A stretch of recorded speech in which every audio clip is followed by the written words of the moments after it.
iyadoo dhowr jeer maxkamadda darajada koowaad ee fadhiga eedeymo lan haysta tumiisiyeedkun qofood ka tirsan guutada 14 ee ciidanka xoogga dalka Soomaaliyeed xillo horgeeka maxkamadda darajada koowaad iyo go'aanka ka saartay dacwad ku dhan ee eedeysanayaalkan xukunkun lukridi eedeysanayaalkan yamayba ku dhawaaqay gaashaanle Dheex Xasan Cabdiraxmaan Aadan kuwaas oo xafiiska xeelaalinta ciidamada qalabka sida ku soo eedeeyay dambiyada kala ah ama diido iyo abaabul soo bare ciidan sidoo kale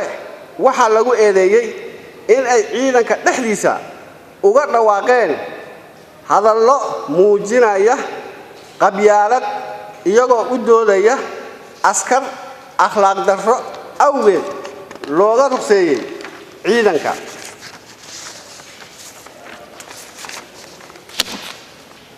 dood dheer kadib maxkamaddu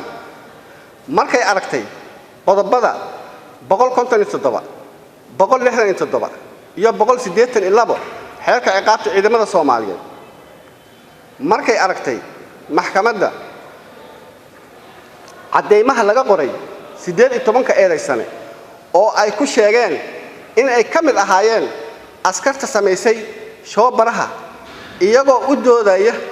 askar laga ruqseeyay ciidanka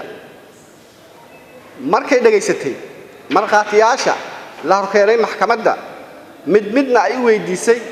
marag furkooda waxay maxkamadda ka hor cadeeyeen in 18 eedaysane ay ciidanka dhexdiisa ka sameeyeen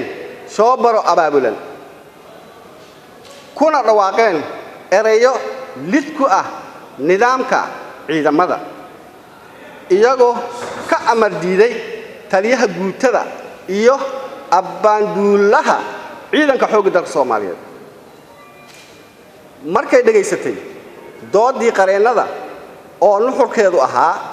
in eedeysanayaasha loo naxariisto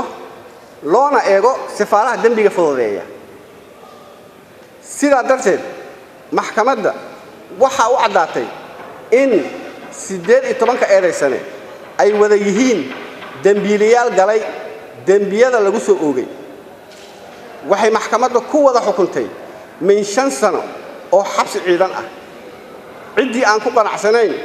xukunka maxkamadda waxa u furan racfaan Xasan Kulmi Afrax telefishinka caalamiga ee KGS TV Baydhabo